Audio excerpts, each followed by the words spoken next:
Good afternoon, everyone. We will call the Las Vegas Stadium Authority Board meeting of Thursday, July 18th to order. Thank you all for being here. Ms. Bateman, could you call the roll? Good afternoon, Mr. Chair, members of the board. All members are present either in person or telephonically. Other than member Vias, you have a quorum and the meeting may proceed. Thank you. We will open the first public comment period. Public comments to be limited to comments on items on the agenda. So if you wish to comment, please tell us which item you're referring to. Please hold your time to 3 minutes. Welcome. You're all ready. Thank you, Mr. Hill. For the record, Jeremy Koo, spelled K-O-O, and I'll be commenting on item number 4 regarding the draft non-relocation agreement. Mr. Chair and members, Chair Hill told the legislature at the special session last year, the Stadium Authority really has the responsibility of making sure that the state gets the benefit of the law that you, the legislature, pass, the deal that you make. Under the draft non-relocation agreement presented today, the A's would be allowed to relocate no more than 7 home games every 2 years, no more than 4 in any season. And that is up to 85 home games over the 30-year life of this deal. That is similar to the non-relocation agreement approved today by the St. Petersburg City Council that calls for no more than 9 games in any 3-year period. But the Tampa Bay Rays didn't seek support from the state of Florida. The A's did seek support from the state of Nevada. And this board should bear in mind its responsibility to ensure the legislature gets the deal it negotiated. In the regular session, the legislature's money committees heard testimony from Chair Hill and Mr. Aguero of Applied Analysis on what was then SB 509. At the time, the bill did not contain a statutory minimum financial commitment for community benefits, and Chair Hill's recommendation at the regular session was to leave the community benefits section as it was. And in the special session, Chair Hill reiterated that recommendation to Senator Nguyen on the Senate floor. But the legislature ultimately rejected that recommendation, specifying a minimum financial commitment and other requirements and amendments.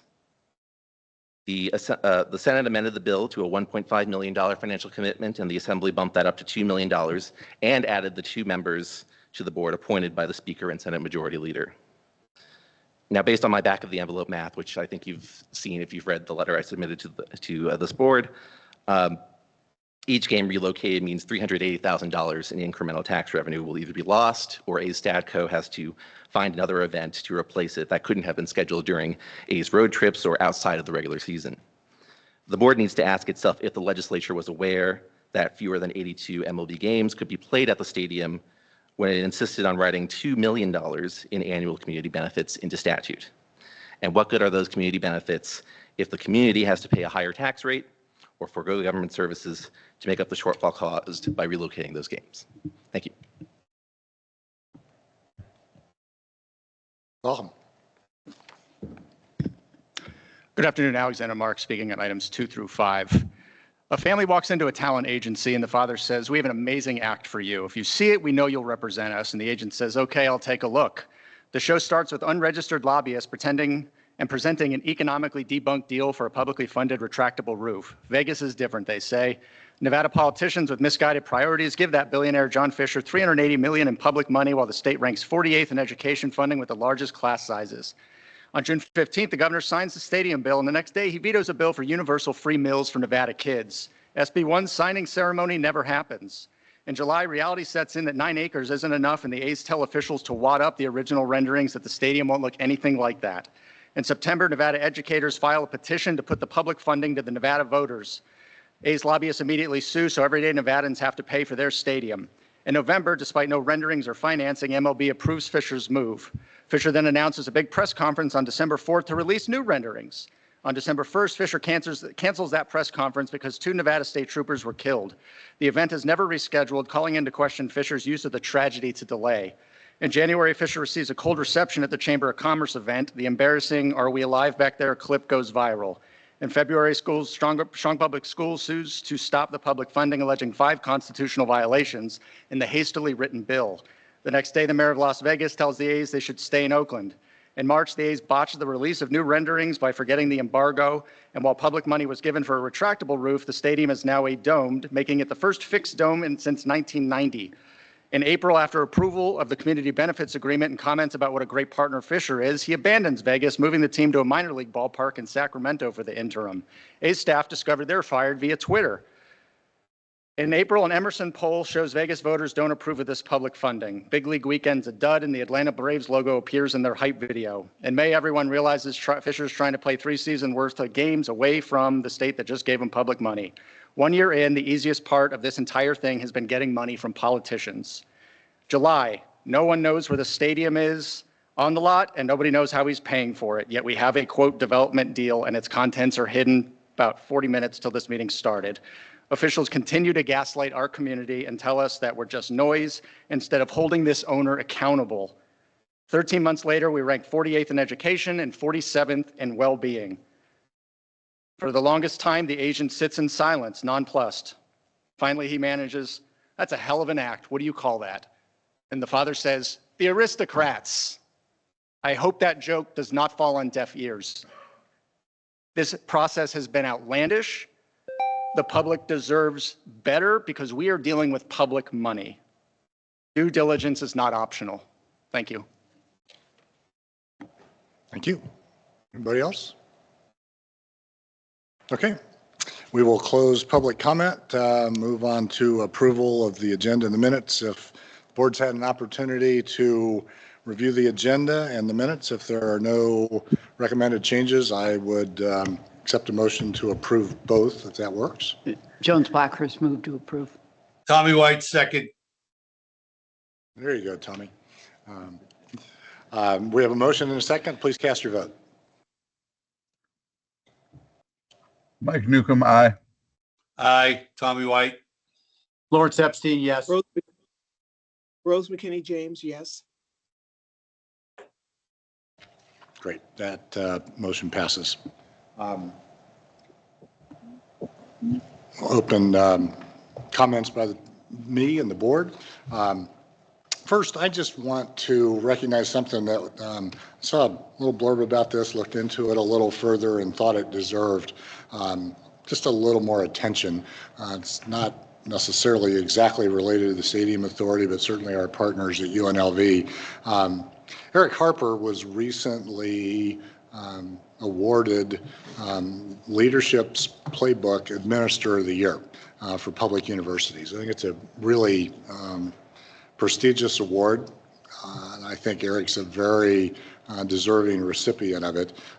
It recognizes administrators who strive to develop other leaders, make people in situations better, provide a positive example for those they influence. And so, Mike, if you could pass along our congratulations to Eric, we would all really appreciate it. It is very well deserved. Sure, Chairman Hill, I appreciate that. And I've been here many years under many ADs, and we've never had such a caring person about the whole community, university, and city as well. He's also been appointed to the CFP board too, so that's great for the city and the university. But appreciate the thoughts, and great person. Yeah, please do pass along our congratulations, Eric. We're thrilled to be able to work with him as well. I want to thank the A's for having worked through some issues with the non-relocation agreement, and as you'll all see if you haven't read it already, the development agreement that will be presented today. It's just a dense document. It's a tough thing to describe, and I think they've done a very good job of doing it. We're in a good situation in both of those, so I want to thank everybody involved for making that happen, not just the A's, but certainly Ed and Caroline and Mark, everybody on our team as well. I see Sandy in the audience. Wonder, Sandy, if you've got a few minutes and nothing better to do, if you could maybe come up and talk to us a little about where you stand on the financing of the stadium. Welcome.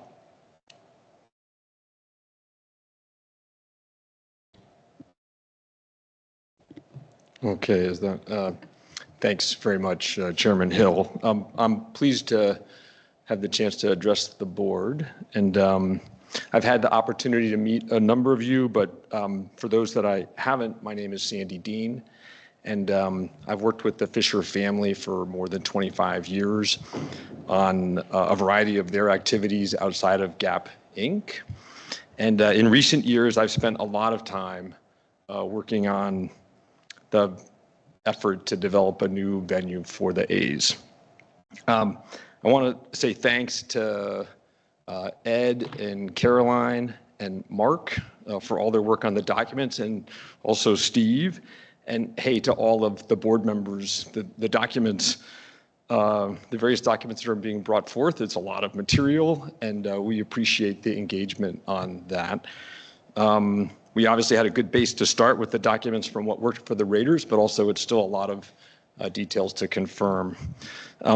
It's probably good to update all of you on two things, and the first would be our site planning efforts at the Tropicana site.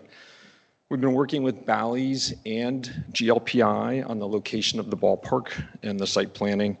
The ballpark has been located. It's going to be just a bit northeast of the center of the site.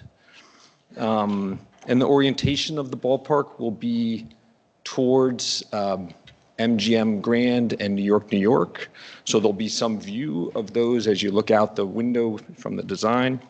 Bally's is working hard to complete their initial planning for a phase 1 resort and has a significant team assembled for that. The timing of when a phase 1 resort would be built is something that's still yet to be determined. We hope to be into the county with our preliminary entitlement package in the coming weeks. And as a reminder, I think people know, but we have a large team assembled working on the ballpark project. Bjarke Ingels Group as our designer, HNTB as our architect, Mortensen McCarthy as our contractor, CAA Icon as our owner's rep. Legends is working with us on ticketing and the design inside the ballpark to have that have the best odds of success here. And all of those folks I just described, all of them were involved with Allegiant with the exception of Bjarke Ingels Group.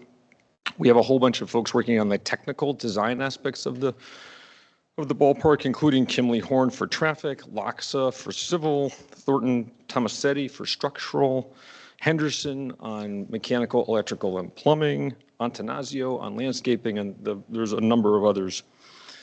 Any questions on any of that? And second, on our financing. This has been a topic of some speculation in the press. One thing I'll start with is that as part of our relocation process with the league, which was a more than 3-month process, our plans to finance the ballpark were reviewed and considered by the league. The budget for the ballpark has been set and talked about publicly for some time at $1.5 billion. You know, in these kinds of big projects, that number usually doesn't go down. We'll see if it goes up. The project is going to be financed from 3 sources. Public funds, which is what brings us here from time to time, and some privately borrowed funds and equity contributions to the team.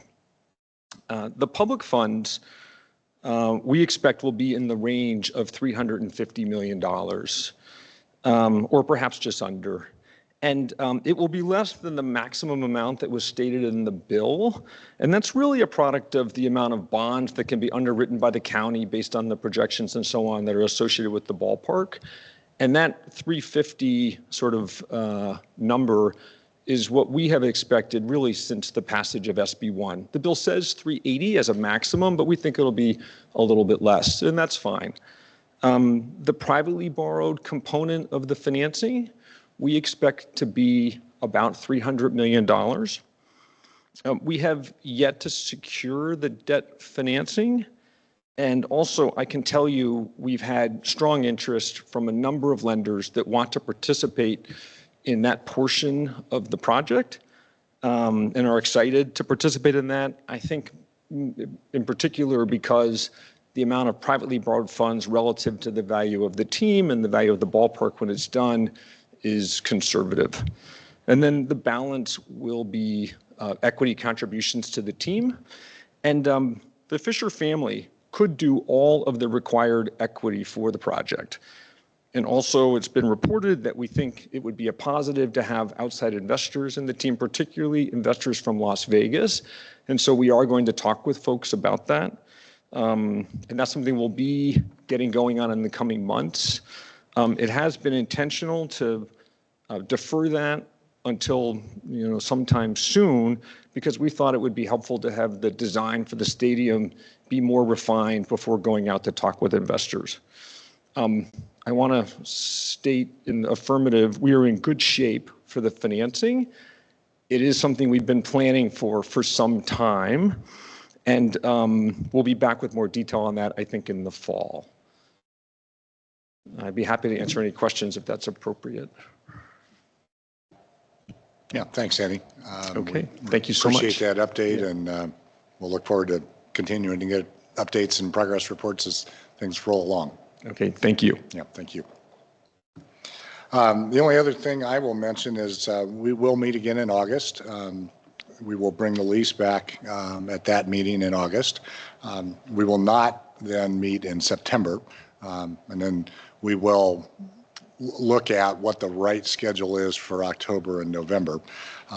The first time frame causes us to probably put a couple of meetings on consecutive Thursdays on your calendars early in December, because we're going to want to get some or all these documents finalized by that time frame. So probably, I can't remember exactly what those, the 5th and the 12th or something along those lines. We'll reach out to you and make sure that you have those dates on your calendar at that point. Anything else that the board would like to bring up at this time? Okay. If not, we'll turn over the agenda to Mr. Finger, agenda item 1. Thank you, Mr. Chair, Board. Agenda item 1 requests the board's approval of the Stadium Authority's fiscal year 2025 to 2029 capital improvement plan, and further authorizes staff to submit that CIP plan to the county and to the state. State law requires that each local government annually prepare a 5-year capital plan on forms prescribed by the state, and then have that sent to both the County Debt Management Commission and the State Department of Taxation. The plan that I'm going to go over today is the 5-year capital plan for Allegiant Stadium. We will create the Baseball Stadium Authority Capital Fund later this year as required by law. We will amend our 2025 budget, and we will amend this 5-year CIP plan. This is that, as by law, prescribed 5-year CIP plan. The amount of expenditure contained in the plan for the following fiscal year, and in this case, that's our current year, fiscal 2024-25, must be equal to the amount in the government's budget, and that 66.5 approximately $1 million is. At the board's May 2023, wasn't May 2023, the May 2024 but public hearing on the budget, I showed the board these slides. I showed you the waterfall, just a constant reminder of, in the football paradigm, how the room taxes and interest flow first to bond payments, then to the operation of this entity, then to the debt reserve, which is fully funded and is no longer a puller on that waterfall, to UNOV, and then to capital. And to capital is where we're having this conversation. And the bottom there, the waterfall, is where we'll have part of this conversation as well. I showed you this slide in that presentation. A lot of numbers on this slide. I'm going to focus on 2 of them. This $12.6 million is the amount that sits in the Stadium Authority's capital fund, accumulated to this by the time this year ends, and available for previously approved projects for Allegiant Stadium, is available to be spent now. Of that 66, and this is a typical budget behavior, Steve's used to watching this over at the LVCVA, we authorize in the budget the entirety of the amount to be spent, just so we don't have any budget issues later, even though if we were to spend more, i.e. between that 12.6 and this additional 53, the two together making the 66.5 I showed you on the other slide, we would have to come back to this board for future action on the 53. By law, the bottom of the waterfall fund here is available for projects at Allegiant, for infrastructure around Allegiant, and someday down the road potentially for bond repayments. The out years in this are the estimated amount of, going back to that waterfall, based on the current room tax level, the amount of spillover to the capital funds and to the residual at the bottom. Mr. Chair, I'll end by again reiterating that baseball is not in this plan. Baseball will be back in the fall, a companion to this piece. This is an action item. Staff recommends approval and is available for questions. Thank you, Mr. Finger.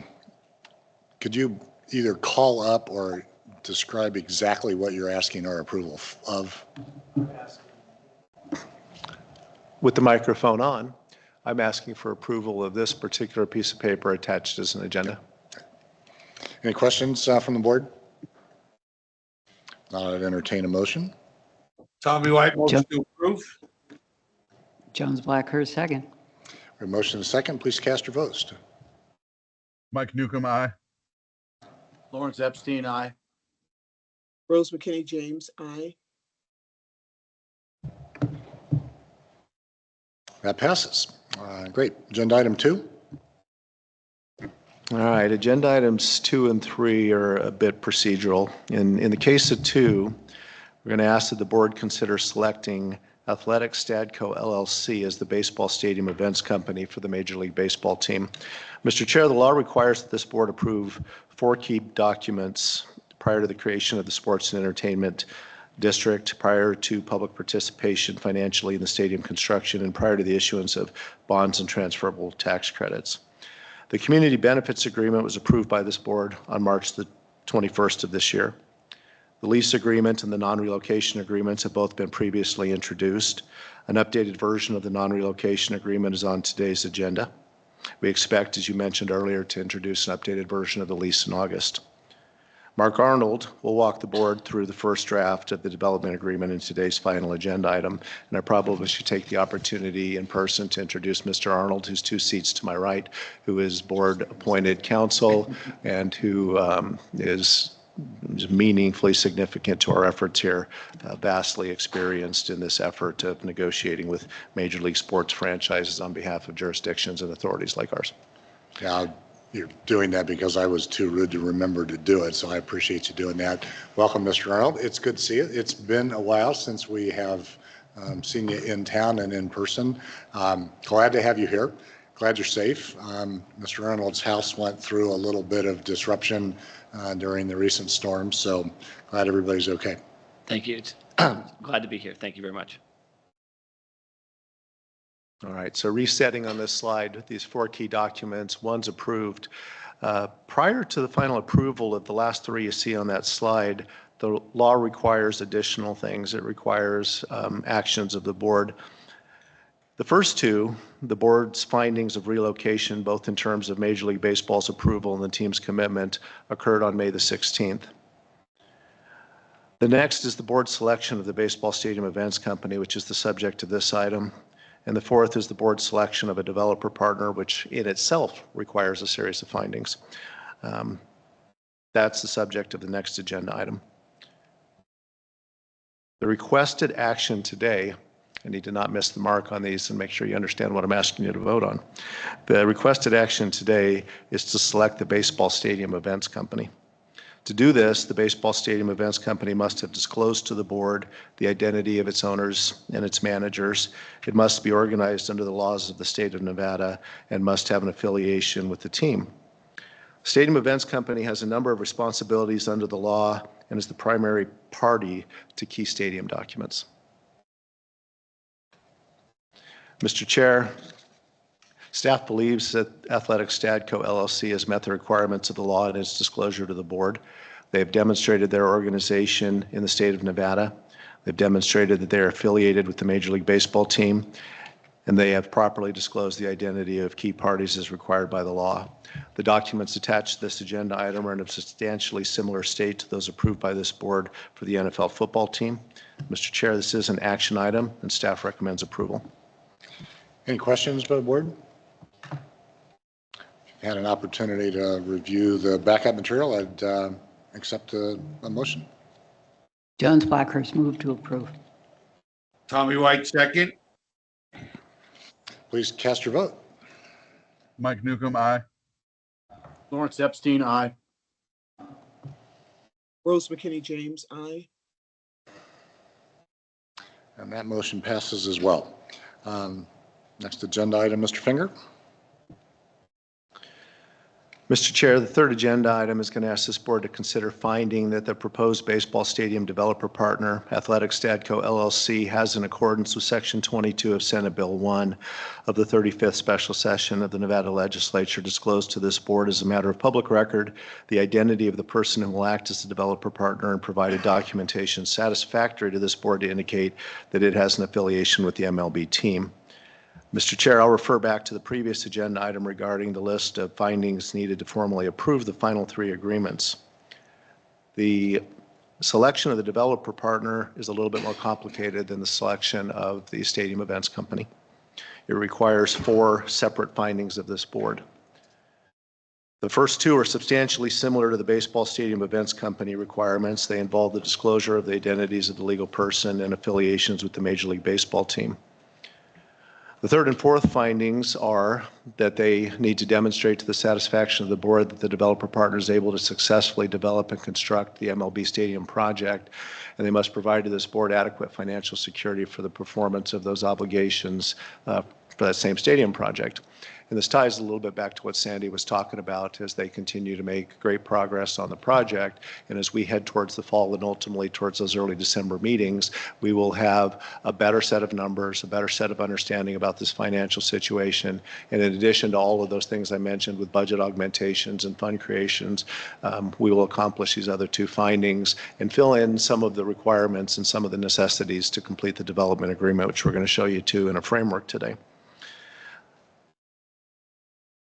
Like the Raiders, the A's have chosen to have the same entity serve as both the stadium events company and the developer partner. So if you noticed in my reading or if you noticed in the backup that this is the same legal entity, it is allowed, it has happened before. Because the first 2 findings, the selection of the developer partner involve substantially the same documents, and because the same entity will serve as both Stadco and DevCo, staff represents that the team has met the statutory requirements. For the board to reach its finding, it recommends approval. Mr. Chair, this is an action item.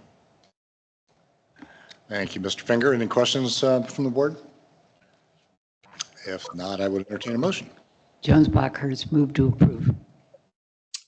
Tommy White, second. A motion and a second. Please cast your vote. Mike Newcomb, aye. Lawrence Epstein, aye. Rose McKinney James, aye. That passes unanimously as well. Mr. Finger, agenda item 4. Mr. Chair, agenda item 4 is a draft non-relocation agreement with the Athletics Investment Group LLC. This is not an action item, and I'll make a point that I think is obvious. We've introduced a series of these formative documents, and since October, we'll complete them in December. But there's an intent to this process. There's an intent that's driven by the chair of this board that these documents spend a lot of time in the public, that they sit, that they're available for read, they're available for feedback. We don't do anything quickly. We don't do anything under the cover of anything. We do it by way of putting it out there and giving it months for observation, for feedback, and for progress. We will continue to iterate on potentially all 3 of those documents between here and December as we continue to get community feedback, as we continue to read and think about these documents ourselves. In this particular case, Mr. Chair, the non-relocation agreement, as previously discussed, is one of those 4 key agreements that I went over. The non-relocation agreement has a few key elements, setting the terms and conditions under which the MLB team can relocate from the city we're in. It is for 30 years. It provides for remedy and ultimately for the potential of liquidated damage in the event the MLB team relocates in violation of the agreement. And that amount is no less than essentially the amount of public financing outstanding in the form of county bonds and state tax credits. This item was initially introduced at the May 16, 2024 meeting not so long ago. We're bringing it again today because it has a few changes. And we have two revisions to the draft non-relocation agreement today. When we talk about this idea that the team has to play in town and it can't relocate, that framework includes this covenant to play, specifically as it relates to regular season home games in the stadium. Non-relocation agreements around the country have a range of allowances for games played out of the home stadium. We have made our absolute best effort and accomplished either direct read or contemporary analysis of all or almost all of these agreements. A few teams don't have non-relocation agreements. They don't have public funding that necessitate a non-relocation agreement.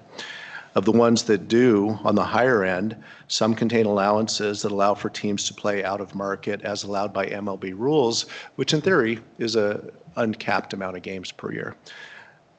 Towards the high end, some of them explicitly allow the team, this is a more than once attribute of some of these agreements, to play up to 10% of their 81-game home season out of market. There's a tier of these agreements that land at 6 games per year, either explicitly or averaged across 2 or 3 years. Others have 4 games per year, some have 3 games per year, and some have calculations of numbers of games allowed over a couple or a few consecutive years. There's a pretty good range to what's happening here. Some appear not to allow any, but some of those teams have played out of their home market in the last 5 years as we went back and did the analysis of the frequency and the pattern of teams playing out of market. By the way, right now, MLB teams on average don't play more than a game a year on average out of market.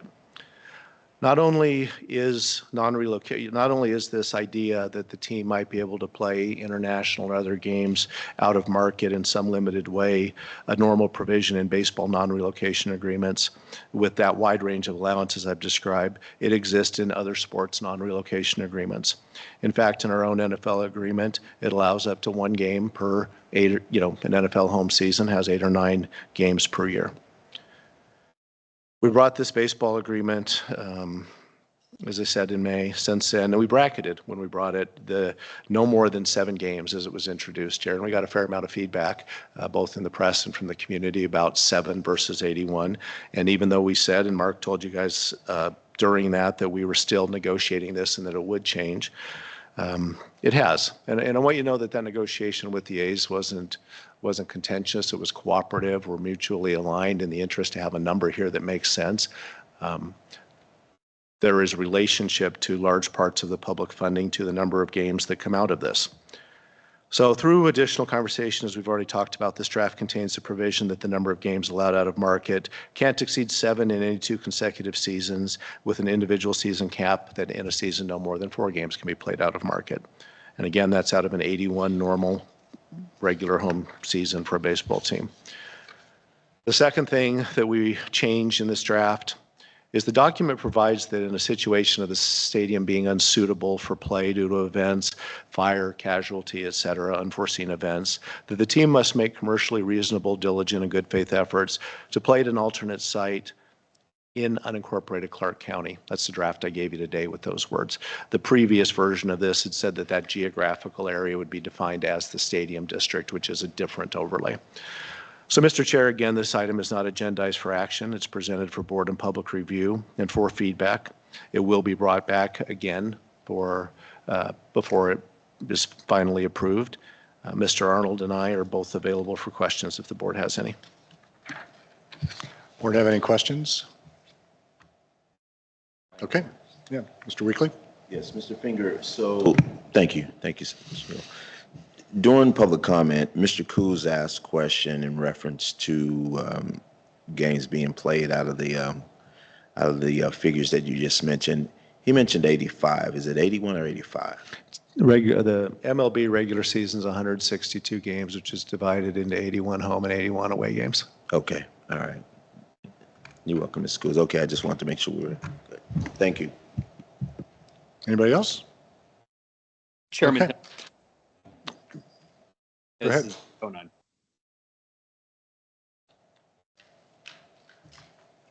Can you hear me, sir? Yeah, please, go ahead. Excellent. Thanks. This is Zach Conine for the record. And I obviously will not vote on this item as an ex officio member, but I wanted to put on the record a conversation that we had with staff on the item. Functionally, the Treasury plays a pretty big role in the financing here, and we, like much of the public, was concerned at the original number of games out of market. Appreciate the work that staff has done and the athletics have done so far in getting that number a little bit closer to zero, but we're hopeful that we can move it a little bit farther there.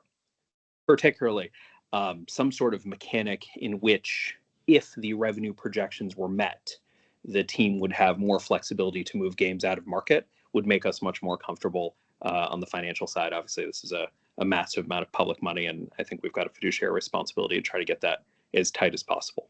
But I appreciate staff's work so far, and I'm hopeful we can get it a little bit better. Thanks. Thank you, Mr. Conine. Anybody else? Okay, agenda item 5. All right, again, in agenda item 5, staff will present a draft document, in this case, the development agreement with Athletic Stadco LLC. Mr. Chair, this is being presented for the first time. It is not agendized for action. It is presented for board and public review. Will be brought back in coming months for either additional iteration and or for final approval at some point. Mr. Arnold will present the framework for the development agreement. Good afternoon, everybody. Mark Arnold from Hunted Andrews Kurth in Houston, Texas. As the chair said, we had a hurricane, but everything's good. So what you have before you is the development agreement. As everyone has said previously, the development agreement is one of the 4 key documents that propels the development of the stadium forward. It contains the obligations of the public and Stadco and the responsibilities of the public and Stadco with regard to building the stadium. It's got guardrails, it's got financing. I'll go through it sort of in a page by page like we did with the lease, stopping periodically for you guys to ask me any questions that you have. Again, this is the first draft, but it's really not the first draft. It's the first draft we're bringing here, but we have spent a couple of months working on this document. It is based on the Raiders document, so a lot of that work had been done for us before. As you may remember, the public financing for this transaction and the Raiders transaction are different. And so there's a lot of language around capturing those differences in here. But let me just get started with the document. So it starts really in earnest in Article 3. And Article 3, as we heard before, lays out the authority contribution amount. This is in 3.2A. And again, SB 1 says the lesser of a statute. So it's the lesser of money that is available from public sources or 380. And so you heard Mr. Dean say the projections are that number is going to be 350. That is made up of the pay-as-you-go tax proceeds from the sports and entertainment district, the county bond proceeds, the transferable tax credits, the state transferable tax credits, and the $25 million county credit. If you'll remember, there's a county credit against development costs of $25 million. So that is the maximum amount of the money that can be contributed by the public. There's also a provision in here that talks about PSL revenues and sales. PSL stands for personal seat licenses. That was a feature of the Raiders transaction. It is unclear whether that's going to be a feature of this transaction, but it's left in here in case public seat licenses are sold, as it was left in SB 1. A personal seat license, of course, is you pay the team, or us to be honest, a amount of money for the right to buy season tickets. And that money, that revenue stream can then be financed by a financing company. The A's have not made a decision on whether they're going to use personal seat licenses, but we have that flexibility built in here. Any money contributed to the cost of the stadium from personal seat licenses will be deemed a Stadco private contribution, not a public contribution. The document goes on to describe a very detailed process starting in section 3.4 of how the transferable tax credit process works.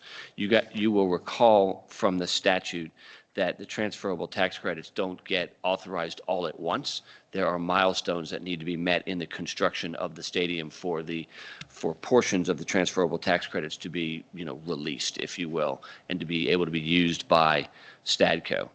So that is detailed in here, hewing closely to the statute, but fleshing out how that process is really going to work. Let me page a little further here. There's a process starting in 3.7 where we will all agree on a budget for the stadium and then agree on the initial contributions or percentages of that budget, essentially taking the 380 versus the budget and coming up with a percentage of the public funds that go into this project. Because, if you'll recall, SB1 also requires money to go in a particular manner. Remember, much like the Raiders transaction, the first $100 million of costs have to be paid for by Stadco or the private side. Then we start funding our money with their money in a pari passu basis based on this percentage I just talked about of how much percentage 380 is to the public, to the total budget. We then stop doing that until there's the last $50 million of project costs to be funded. So this is the same structure that was in the Raiders transaction. It is described here also. It is a little more complicated in its description here because of the transferable tax credits are not cash on the barrelhead at the beginning like the county bonds were on the Raiders transaction. So there's a little bit more mechanics to all of that. But the upshot of what we have described and created is to abide by what is in SB1 on how the cash flow goes in. Of course, if the budget is changed, the percentages can be rejiggered to correct that so we don't overfund it. SB1 and this document make sure at the end that there is $50 million available for the project to be finished. So we're left with all of our money in, and then the A's don't have the last $50 million and we have an incomplete stadium.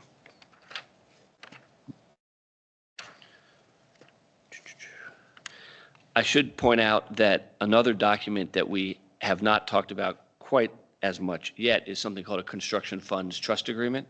You will see that referenced in this development agreement. The construction funds trust agreement is the agreement that governs essentially the escrow accounts into which all of this money is going to be deposited to then be doled out for project costs. And that will be a fairly detailed agreement that, again, will have the bond proceeds go into an account held by a trustee, Stadco's private proceeds, whether they're from financing or their equity, into an account held by a trustee, and then the trustee doles it out against draw requests for project costs. But that's another, you'll see the references to the construction funds trust agreement all throughout here in the construction funds trust. That is another document, again, patterned off to the transaction that we did with the Raiders. Will look a lot like that, with some clarification on how the transferable tax credits work. There is a provision, hold on, let me find it, because I didn't want to pass this one up.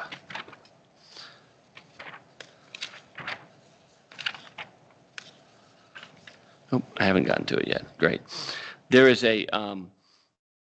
are provisions about what happens if the project completion date occurs and there's money left in the construction funds trust. Where does that money go? And it essentially goes back to whoever put it in there. It's the same kind of provision. If the project completion date does never occur, then any money left in the authority contribution account, which is where all the public funds goes back to the state or to the county in proportion to the amount of money that they put into those funds. We, of course, have agreed in the document to cooperate with the A's in their financing. They agree to cooperate with us in the county, if you will, on the county's financing. This document preserves all of the requirements for the issuance of the county bonds. Bonds can't be issued because of certain triggers yet in SB1. So if you go to Article 5, Article 5 starts to talk about site acquisition, dedication, and license. This is where we generally talk about how the land gets to be owned by the Stadium Authority, and when that has to happen before certain things otherwise happen. And some of those items, because as Sandy said, they're still trying to cite the site exactly, so we need title, survey, environmental reports, all of that stuff, which don't yet exist in a legal description. But that will be coming later and attached to this document. This has the standard as is, where is language in it, so we're not liable for any defects in the site because the A's have procured the site and they're giving that to us. Section 5.8 talks about the unwinding of the project documents. This is not my favorite section in here because this is the section that says we've done all this work and then everybody decides we're not building a stadium. As lawyers, you have to have a section that says that. Nobody expects that to happen, but you have to deal with every eventuality. And so there will be time, you'll see in this section, there are blanks in here for the timing of when the bonds have to be issued and, you know, when is too long and the A's can say, hey, we're no longer interested. Again, none of this is breaking any new ground. This is typical to stadium transactions around the U.S., and it's the exact same language we did in the Raiders transaction to protect the eventuality that we all are not cooperating together. Again, not suggesting that that's going to happen, but lawyers are risk averse. We have to do something about all of that. So that unwinding section is basically a section that says if you get to an outside date subject to force majeure, the A's have the opportunity to say, all bets are off, we're not interested anymore because you're not issuing the bonds, we can't wait any longer. And then we give them back the land and no money has changed hands and all of that. Article 6 is your typical provision that talks about permits and licenses and approvals, because you will recall that Stadco or the A's, and I use those interchangeably, but Stadco is sort of the name of their entity, typical stands for stadium company. Stadco and the A's are the ones who are building the stadium. So they're the ones who are contracting with the contractor, with the architect, and all of that. I'll get to our oversight of that later in the document. But the document requires in Article 6, of course, that Stadco has to have all the licenses, they have to have all the permits, they have to do this by the book, they've got to have a development agreement with the county, all of those protections. Article 7 is the scope of development of the project improvements. This is basically where we describe what has to be built, and where we are right now is, and you guys are probably going, hey, where is all that? I want to see all this. We're not there yet because this defers to, it's called in here a design build agreement between Stadco and their contractor. Whether it's a design build agreement or whether it's a construction manager at risk agreement, we are agnostic about. It was a design build agreement given the timing on the Raiders transaction, so that reference is still in here. But this section defers to the yet to be drafted design build agreement for the substantial completion date and what do all of the, what is actually being built. That's not to say that no work has been done on that. The A's have been designing, as you heard from Mr. Dean, the transaction. They've already identified who they want as a contractor and an architect and all of that. So processes are moving forward. Schematic design is happening. We're just not ready yet, which is why this is not an action item to attach all these pretty pictures and things to this document. Of course, in section 7.4, we have to, well, let me go back up. In 7.2, when we sign this document, we will have to have approved the project team. So all the names that Sandy, Mr. Dean read out, we would look at their qualifications and approve them as the project team or push back. We have to approve the design build agreement. We have to approve the cash budget. And we have to be presented with a construction schedule. That's 7.6. 7.7 is a little tiny section that means a lot. It's basically approval of project submission matters. So like all great documents drafted by great lawyers, project submission matters is a defined term. So you got to go to the back to the document to see what that really means. You can't read the section. But what project submission matters means is if after we sign this, there are changes to the budget, the construction team, the completion date, change orders that create change orders mean changes to the project that create cost overruns, or that would make the project not meet the facility standard. Facility standards is a defined term in the lease, and facility standard means essentially comparable facilities, the attributes and types of things in a stadium that are comparable to facilities of similar size, nature, and use. So while this board cannot micromanage the construction, there are built-in protections for our being involved to make sure we get, and when I mean we, I mean the public gets the stadium that they were promised to get. Section 7.8 details the contract requirements that have to be in the design build agreement or CMAR agreement and the design professional agreements. A lot of these are in the statute already. They deal with the fact that subcontracts have to be bid. There are small business requirements. There has to be a guaranteed maximum price with a contingency of no more than 10% and between 5 and 10% is basically what the statute says. The contract has to be bonded or have a parent guarantee. So if Mortenson McCarthy is the contractor, there's either have to be a payment of performance bond or a parent guarantee from somebody above that. Again, all protections similar to the Raiders transaction to protect that we have people developing this stadium that can actually develop the stadium.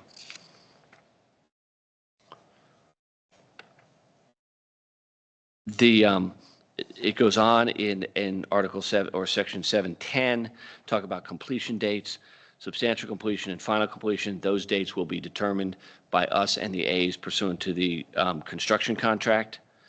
There's a provision in 711 about liquidated damages.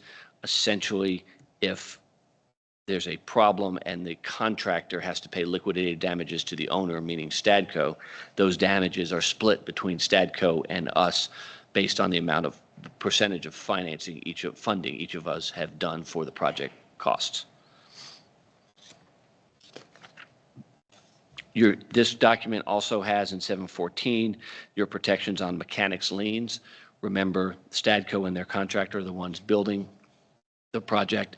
If contractors are not paid and liens get attached to the property, we get indemnified by Stadco. There's also a requirement for them to put a lien release bond in place. If all of those things are not happening, we can satisfy the liens and then get money back from them.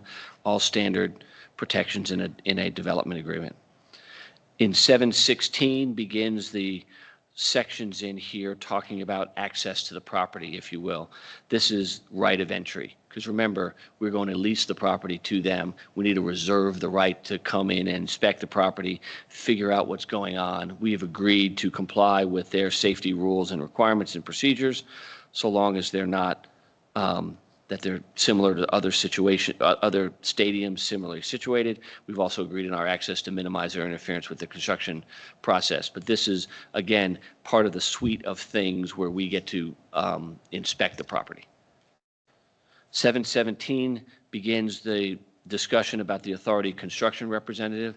Much like we had with the Raiders transaction, the stadium authority will hire an owner's representative, if you will, or an owner's rep, who will be our eyes and ears on the ground. There are very specific provisions in this document to make sure that that owner's rep is not shunted aside, but is part of the construction process, and not just lip service to that, but actually involved.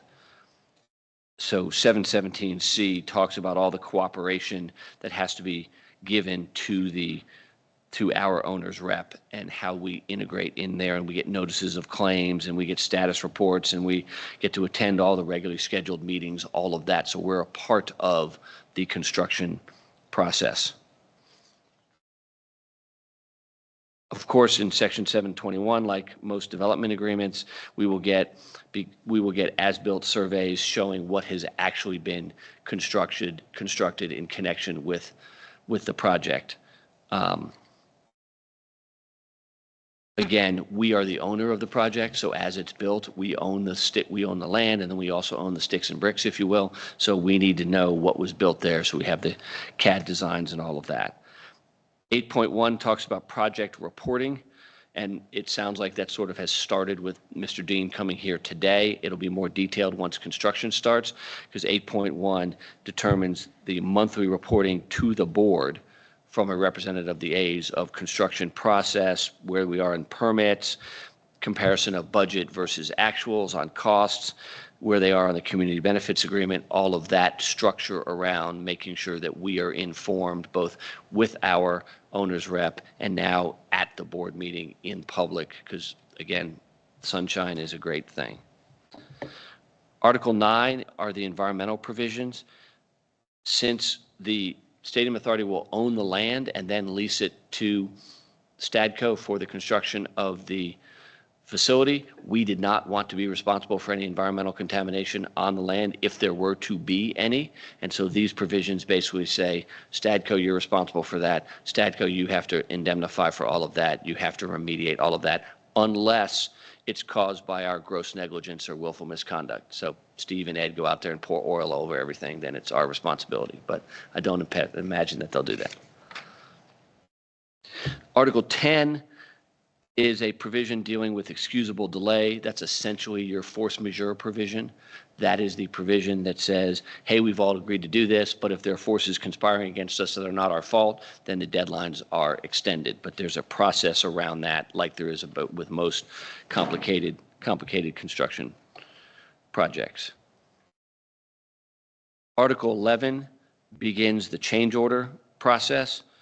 11.1 acknowledges that we, the Stadium Authority, have the right to request changes. We would have to pay for them above and beyond the public money that the public is already putting in. This is a similar provision that was in the Raiders transaction. It never happened. We never asked for changes in that transaction because I don't know that we had a lot of money to do that. I don't know that we have a lot of money to do that now. But again, as lawyers, we put in provisions to make sure things, if they want to happen, can happen. Stadco in 11.2, of course, has the right to make changes in the project. But again, that is governed by they can't do anything to create cost overruns or to make the project not meet the facility standard without our consent. Article 12 is the article that says that Stadco is responsible for all cost overruns and how they have to pay for cost overruns. Section 12.4 deals with audit rights. This is the Stadium Authority's ability to audit upon notice to Stadco, but not more than once a calendar year, their books and records necessary to verify compliance with this document, to verify, okay, you told us you're going to pay these costs, you pay these costs. These costs are actually related to the stadium. They're not related to somebody's house in the Hamptons or something like that. So the audit provision is, again, another provision dealing with our oversight of the construction. Article 13 is insurance and indemnification matters. I will not further board the committee with all of those things, but it's the standard provisions requiring Stadco and their contractors to have insurance, requiring Stadco and the contractors to have insurance, requiring Stadco to indemnify the authority for all things that happen out there unless, again, caused by our gross negligence or willful misconduct. There's also a waiver of consequential, special, or exemplary damages. You will see some of these provisions are footnoted. These are not. We are still negotiating some of the language that is in here because these provisions have an overlay of Major League Baseball's insurance and indemnity program. So we're certainly going back and forth between the A's, us, and MLB on the final wording here. What you see here is the final Raiders wording. I suspect this wording may be different when we come back to it, but I don't know that I don't expect it to be less favorable to us. Article 14 talks about casualty damage. Again, if there's a fire at the place and part of the project under construction burns down, this provision basically says, hey, the insurance proceeds under the insurance that Stadco and their contractor have to carry go to Stadco and their contractor, and they have to still build the project as they were supposed to build it. Article 15 talks about condemnation, eminent domain, if you will, which we have to have a provision in here, but I cannot imagine that it's going to happen unless the state wants to put a freeway right through the site, but I can't imagine. But it covers those instances of what happens. Article 16, defaults and remedies. Every good contract has defaults and remedies in it. So Article 16 starts with your standard failure to pay default, your standard covenant default, and cure periods. Again, an event of default is a defined term that Stadco's failed to do something or we failed to do something, and the cure periods have expired for them to do that. So you'll see in 16.1A, our Stadco's default, 16.1B, the explanation of our default. I want to call your attention to 16.2, which is the authority's remedies. Again, if Stadco and the A's default under any of their obligations, we have the right to terminate this development agreement, but only if the payment default is for more than $1 million. And again, that number is being negotiated right now. That was what was in the Raiders transaction. This number is open. Or if the failure adversely affects life safety, public health, or the environment in any material respect. Again, as with the Raiders transaction, the development agreement is set up to make sure that neither of us can terminate the development agreement just on a whim that something really bad has happened. I think the A's and we on the legal side are negotiating about whether it's good enough to do that, but I certainly believe it will, but there may be some changes to that. If the development agreement is terminated for a bad act by Stadco, there's a concept which is in section 6.2A and sort of buried in here in a definition, but I wanted to point it out to you, that talks about the public funds early termination amount. While the exact amount of that is being still negotiated, as you'll see in a footnote in the definition of the public funds early termination amount, the public funds early termination amount is intended to be amount much like the amount in the non-relocation agreement, where if Stadco does something bad and we terminate the agreement, Stadco, pay back enough money to basically pay back all the outstanding bonds, pay back any county credit, pay back any state tax credits that have been used by them, less any money that remains in the construction funds trust from the bond proceeds, right? So we don't want to double dip on that. We don't say, okay, go pay off these bonds. Oh, but we have these unused bond proceeds over here, right? They get credit for that. But this is a way that, again, that if there's a catastrophic thing, that there's a default and the development agreement is terminated, the public is made whole for the money that they've put in the project. We also, for other defaults that don't rise to the level of a termination remedy, we have the famous all other remedies available at Law and Equity. We can sue them. We can sue them for damages. We can sue them for an injunction. We can do self-help and sue them for money that it costs us to do their job. You'll notice in section 16.4, there's more procedure around termination, much like the same provision in the lease in 16.4.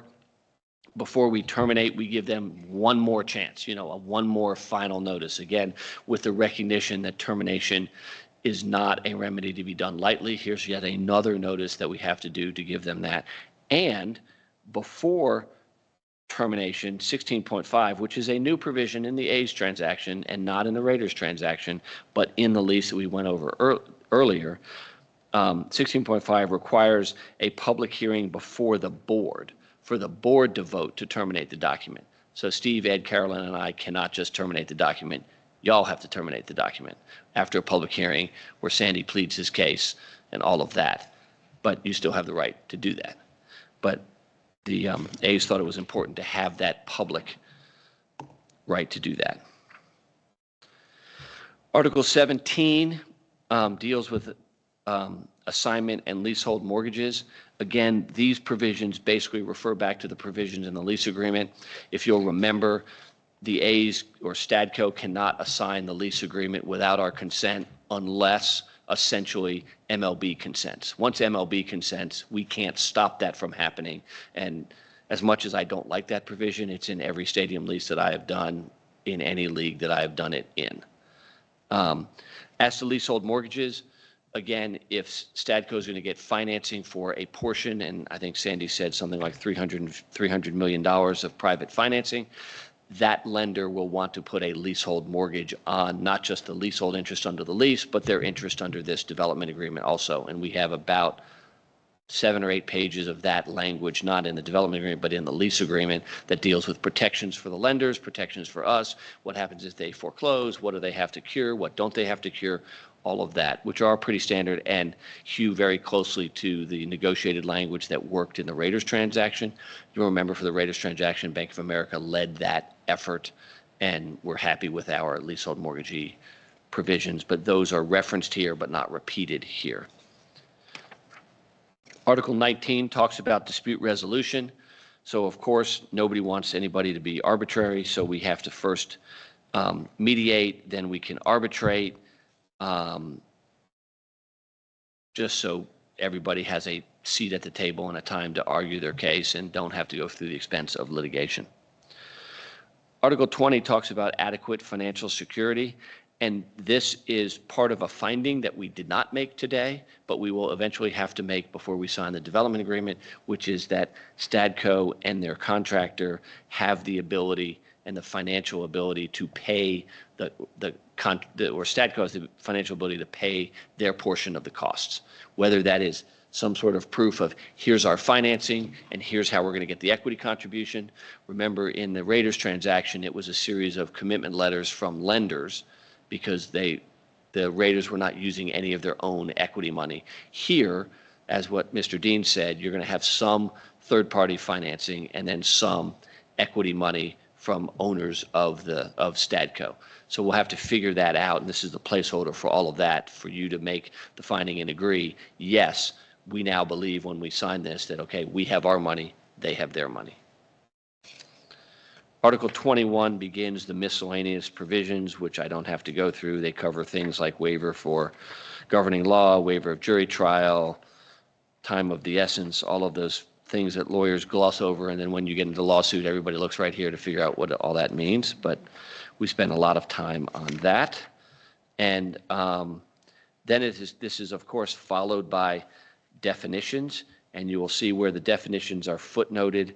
For instance, in the definition of force majeure, there's still some negotiating to be done between us and the A's on that definition. There's also a footnote on public funds early termination amount, which I referred to before, which is what I call the make-whole provision. We have to come to agreement on all of that. And as I said, when you look at the definition of either stadium project improvements or substantial completion date, it refers back to a design build agreement and plans that, again, are not part of this document yet because we don't have those to attach, but we will by the time we sign this agreement. I know that was a lot of stuff, and does anybody have any questions? Thank you, Mr. Arnold. Any questions from the board? Well done. Well, filibuster does.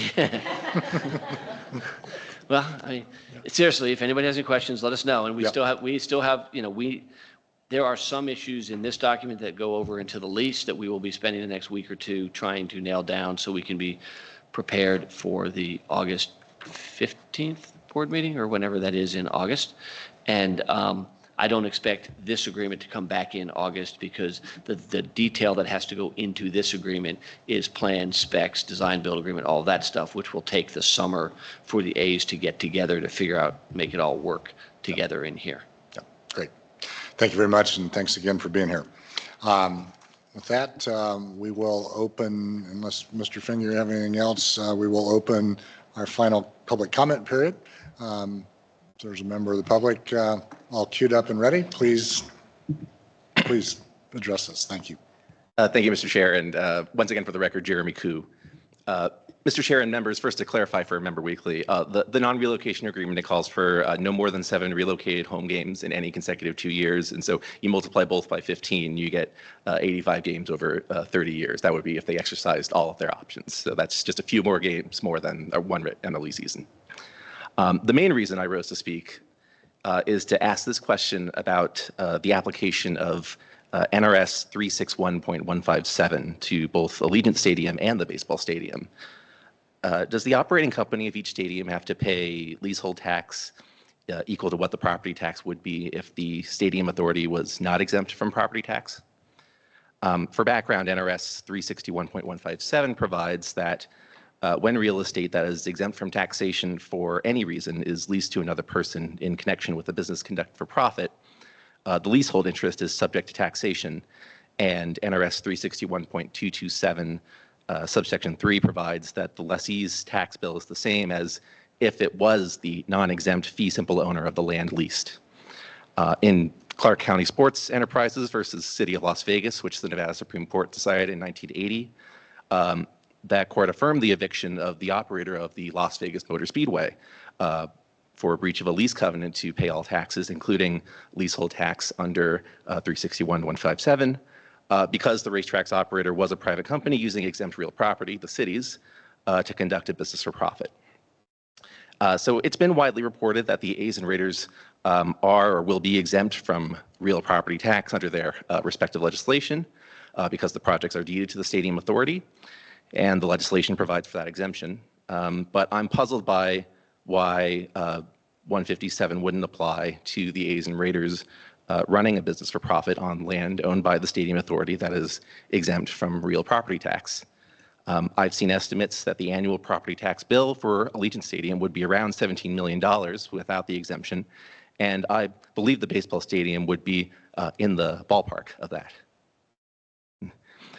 Look, I'm just a California lawyer, but I won't hold myself out as an expert in Nevada law. But if you don't know the answer to that question, I would suggest that the authority discuss the matter with its counsel and the A's discuss it with their counsel, since it certainly has implications for any financial projections that it's making to potential investors or lenders. It may also be prudent for Treasurer Conine or the Clark County District Attorney to request a legal opinion from Attorney General Ford. The AG's office has opined at least 4 times in its history about the application of 361.157.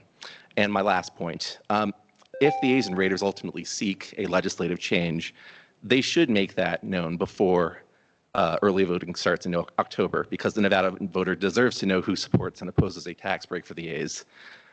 As you're well aware, sunshine is a great thing. Thank you. Thank you, Mr. Koo. And as an attorney, you know we can't answer you in public comment, but we will ask staff to get back to you with that answer, which we do know. Thanks. Welcome. Hello. My name is Linda Lovelady. It's spelled Lovelady, and no, that is not a stage name. My family owns and operates Lovelady Brewing in Henderson.